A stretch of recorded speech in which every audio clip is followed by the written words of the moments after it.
అతను వాళ్ళు ఎవ్వరూ నాతో మాట్లాడడానికి రెడీగా లేరు. ఈవెన్ వాళ్ళందరికీ ఎప్పటి నుంచో ఈ విషయం తెలుసు. నేనే 1.5 years నుంచి కన్వే చేస్తున్నా ఏంటని వాళ్ళ పేరెంట్స్ కి గానీ, ముఖ రూపానంద రెడ్డికి గానీ, వాళ్ళ వైఫ్ గానీ అందరికీ నేను చెప్పుకుంటూ వస్తున్నాను. పోలీస్ కంప్లైంట్ ఫస్టే ఇవ్వచ్చు, కాకపోతే ఇప్పటికీ నా కంప్లైంట్ తీసుకోలేదు ఎస్పీ ఆఫీస్ లో తిరుపతిలో. ఇంత జరిగిన తర్వాత కూడా నేను ఎస్పీ ఆఫీస్కి వెళ్తే అక్కడ ముందే ఇన్ఫర్మేషన్ ఉందంట ఈ అమ్మాయి కంప్లైంట్ తీసుకోకండి అనేసి. ఇక్కడ కోడూరులో పోలీస్ స్టేషన్ కి వెళ్తే వాళ్ళమ్మ నా మీదే ఎఫ్ఐఆర్ ఫైల్ చేసిందంట. నేనేదో బ్లాక్ మెయిల్ చేస్తున్నాను అతన్ని అనేసి. ప్రూఫ్స్ లేవు. వాళ్ళ సేఫ్ సైడ్ వాళ్ళు చూసుకుంటున్నారు. నన్ను మీట్ అవ్వడానికి ఎవ్వరు రెడీగా లేరు. ఎన్నోసార్లు వెళ్ళా. మా మావయ్య కూడా వచ్చారు, మా మావయ్య భాస్కర్, ఆయన కూడా వచ్చారు. ఆయనతో పాటు వెళ్ళాను అనమాట. వాళ్ళు పెద్ద పెద్ద వాళ్ళు వచ్చినా కూడా, మా తరపున వాళ్ళు ఎవరు వచ్చినా కూడా వాళ్ళు మాట్లాడడానికి రెడీగా కూడా లేరు. వాళ్ళ అమ్మ నాన్న గానీ, ఫోన్ కాల్స్ గానీ, ఏదైనా గానీ మాట్లాడడానికి రెడీగా లేరు. నేను చాలా ప్రయత్నించిన తర్వాతే ఇప్పుడు మీ అందరి ముందుకు వచ్చా. మొన్న సంక్రాంతికి చంద్రబాబు నాయుడు గారు నారావారిపల్లికి వచ్చారనమాట. ఎస్పీ ఆఫీస్ లో తీసుకోవట్లేదు అని చెప్పేసి నేను డైరెక్ట్ గా చంద్రబాబు గారికి ఇచ్చాను కంప్లైంట్. నమస్కారం అందరికి. మాది ముక్కువారిపల్లి.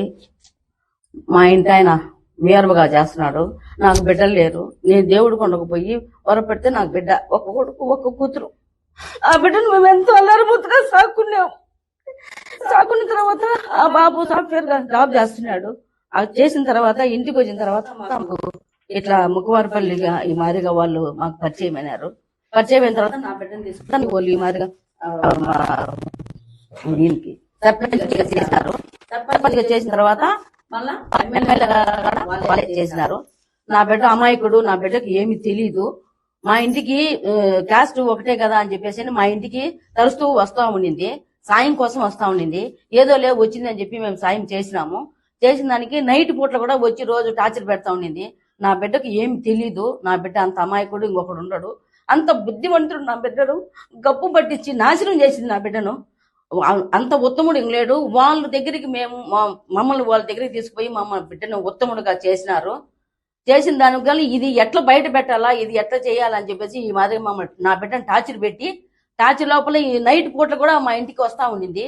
వచ్చి గుళ్ళ దగ్గర ఉండి ఎక్కడంటే అక్కడికి పోయేది. నా బిడ్డను రమ్మని చెప్పేది. మాకు ఫోన్లు చేసేది. 1 గంటకు 2 గంటలకు 3 గంటలకు ఫోన్లు చేసేది. మమ్మల్ని ఎట్టంటే అటు టార్చర్ పెడతా ఉండింది.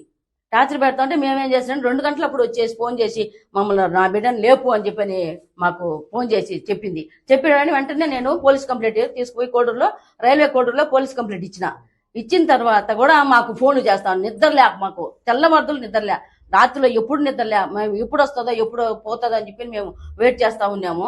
ఆ పాప కావాలని మమ్మల్ని మరి టార్చర్ పెట్టి వాళ్ళని ఎట్ట బయటికి తీయాలా, వీడికి ఎంత మంచి పేరుండాది, ఈ మంచి పేరుని ఎట్ట తీసి బయట పెట్టాలా, వాళ్ళని ఎట్ట బయట పెట్టాలా అనే రకంతో మమ్మల్ని ఈ మాదిరిగా టార్చర్ ఉండాలి. దాన్ని ఎట్లా పోయాలని మేము ఆలోచన చేసినాము. కానీ మాకు కొంచెం వాళ్ళని చూసి మేము ఏం చేయలేక గమనైపోయినాము. అసలు అది ఎట్లా పుట్టిందో ఎట్లా తెలీదో, దాని మొగుడికి దానికి బాగా సంబంధం ఉంది. అది లేదని టార్చర్ పెట్టి మా బిడ్డను అన్యాయం చేసేసింది.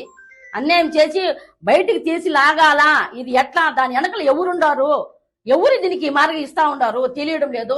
వైఎస్ఆర్సీపీ వాళ్ళు ఇస్తున్నారా, లేకపోతే బయట ఎవరన్నా ఉండి దాన్ని టార్చర్ పెడుతున్నారా, అది ఏమైంది తెలియకుండా నా బిడ్డను గప్పు పట్టించింది. వాళ్ళలో ఉంచి బయటకు తీయాలా, చెడ్డ పేరు రావాలా, వాడు బాగుపడుతున్నాడు వాడిని బయటకు తీయాలని చెప్పి నా బిడ్డను నాశనం చేసింది.